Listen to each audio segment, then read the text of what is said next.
Many months ago, going back to, I believe, last October, I had made a video talking about these two discoveries in Antarctica.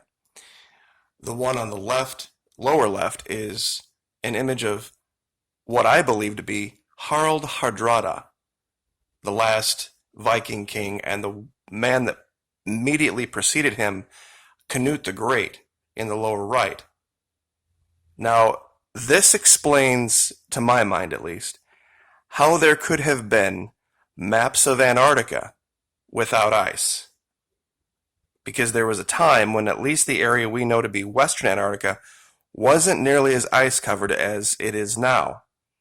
I had also made the allegation that some cataclysm in the late 1600s, early 1700s had separated the tip of South America, what we know to be Patagonia, from Antarctica in a way that it wasn't separated before. And all of that was very controversial. But there's been a discovery made in England that I believe gives more credence to that theory. Now, these two locations that you're seeing in the lower left and lower right, I will of course give you either down in the description or in the first pinned comment, and you can look at these images for yourself. You see, the story that we are all at least encouraged to believe is that this area down here, the very tip of South America, was discovered by Magellan in the 1500s. And that's why it's called Magellanica. I've made the allegation that they are actually contracting two words or two phrases that are Italian and Spanish. Magaya, Nika. And that's how it's written here with this map. Magaya meaning afloat, Nika being a shortened version of the word unica, meaning only, meaning you can only get there by boat, meaning much like Atlantis was described as having these rings of water and rings of land that you could only get there by water, separated from everywhere else. Now, the discovery, let's get to that before I lose my train of thought. I just wanted to show this real quick, that in maps prior to the 1700s, the tip of South America and what we know to be Antarctica were virtually right on top of each other. And there's a video that I've done, and I'll give you a link to that as well, that goes through year by year from the 1500s all the way to the mid-1800s, how the maps changed, and then, of course, the correlation with the giant tsunami from the earthquake in Japan in 1703 that might have caused it. Now, the discovery is tied to one of these maps. Do you see this little creature right here? Let me zoom this in. This little creature right here is called a sukarat.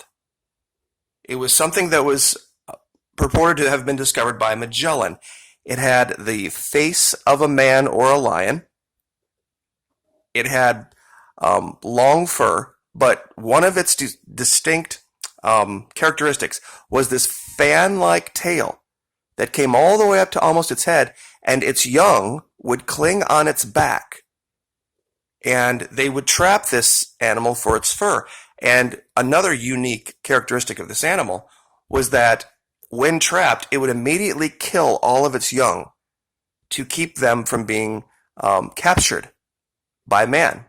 That's something very unique. Science has said this might be some kind of sloth, but this creature was described as fairly aggressive, and sloths aren't. Now, the discovery in a cesspit of what was a former cesspit in England, they have found a tile. It's called a pen tile, and this is an example of one.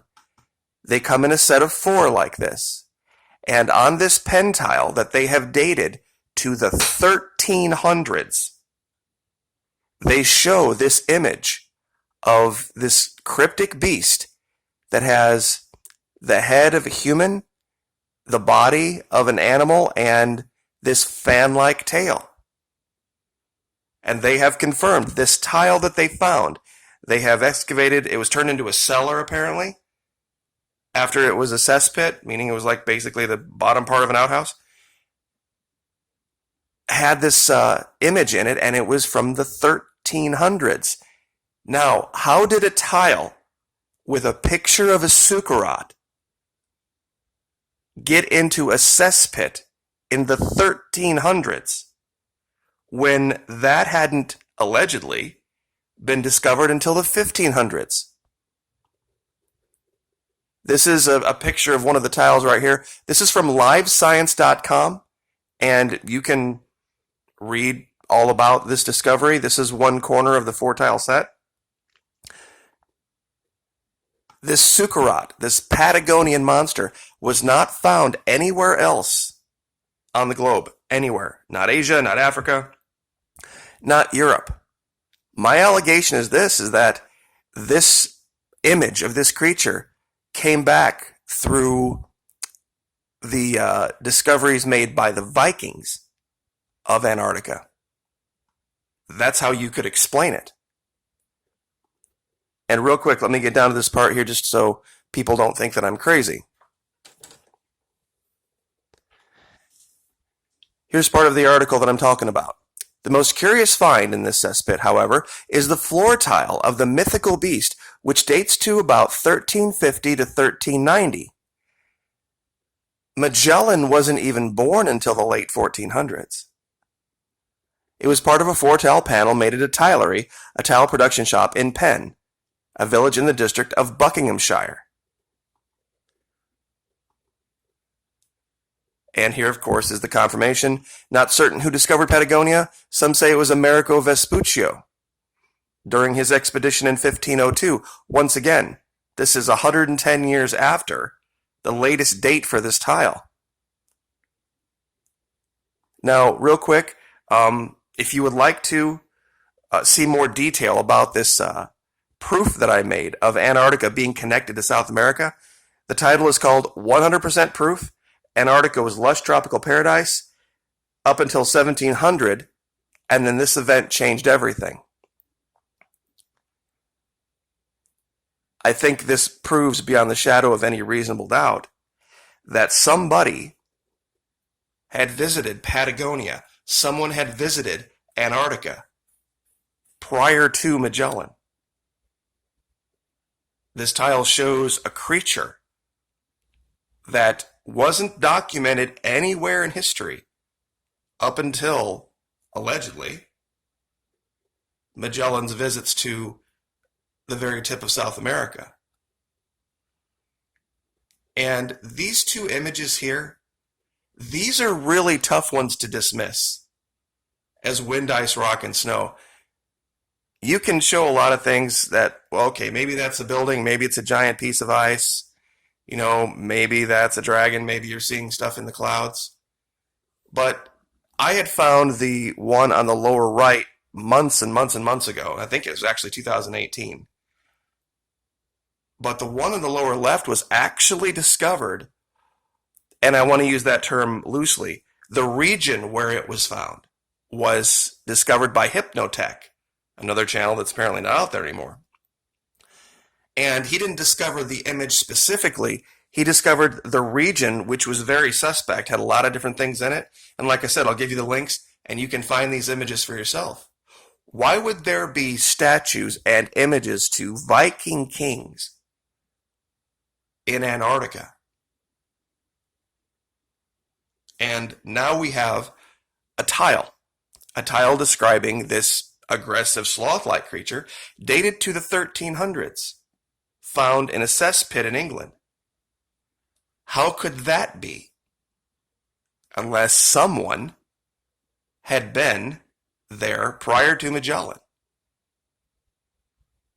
And Canute the Great, I believe, yeah, they both were actually kings of England at one time, what we know to be England. Norway, Finland, all that area right there these were the last two Viking kings, Canute the Great on the upper right and Harald Hardrada on the left. I think this is just more confirmation of what we have been alleging here, that what we know about Antarctica isn't true. At least it's not complete. Maybe I should say it better that way. That there was a cataclysm that happened that separated the two regions. And let me show you what I'm talking about here, if this hasn't crashed out on me. Google Earth Pro is kind of a finicky beast. I'll be very honest with you. I have lost a lot of work because I haven't bothered to save it when I'm looking at different things, and it'll just crash out at any place that you've saved will just be gone. And that happened to me yesterday, actually. I had found another really great example of a skull and wasn't paying attention to where I was, and it crashed. But let me show you what I'm talking about. Here's Patagonia. Here's the tip of South America. You see this area right here where it looks like something came washing through? Another piece of evidence that we have is these islands out here. None of them were documented until the late 1700s and 1800s, while this larger island and the Falklands was much earlier. People were navigating this sea going back many hundreds of years. But just like, and you can see the videos, and I'm sure a lot of you have watched them on YouTube, of people creating dams in the sand next to the ocean where a bunch of water has built up by a river, and then one little trickle all of a sudden cuts this huge gorge, and just in a matter of minutes, you have a torrent that a human being can't stand in from a trickle. Now imagine something like that happening. There was a giant earthquake in 1703, 8.6 in Japan, and it sent a wall of water down here. And there were passages, let's just say, between this region. It would have cut open an enormous gorge that would have kept backfilling and infilling with water, and over 150, 75, 100 years, this is what we could be looking at. And like I said, I will show you the video where I document year by year by year how the maps changed. Something happened between 1678 and 1703 to cause map makers to completely redraw this region. And I think that was it.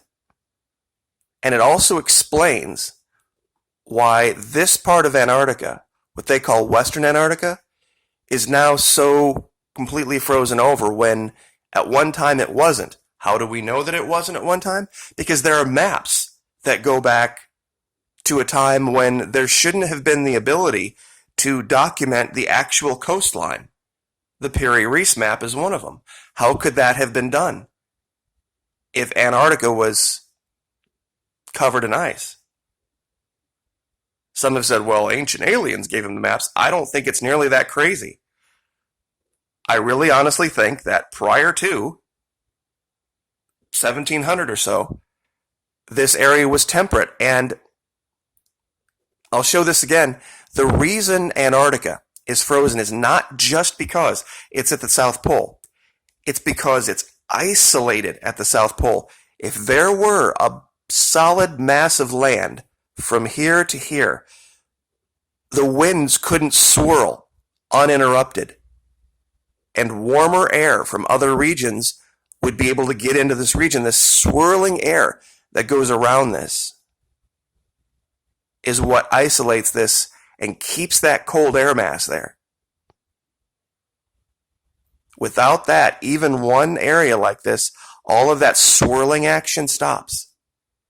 And at least this area, Western Antarctica, would see some melt. And we're seeing it now on a scale that's almost biblical down here. There was one island that lost 20% in a week of its ice. And it's going to change things. They're going to find things. They're going to discover things. Whether they allow it to go out into the public or not, I guess that's up for debate. But like I said, all of the allegations that I've made here, I'll give you links to, I'll give you maps that show it, I'll show you the videos we've done, everything, so that you don't have to believe me. You don't have to take my word for it. You can download Google Earth Pro for yourself, put it on your own device, look at the links, look at the maps, make up your own mind. I always encourage people to do that.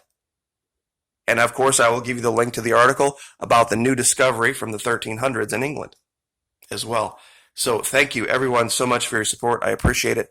Like, share, subscribe, and we will see you next time.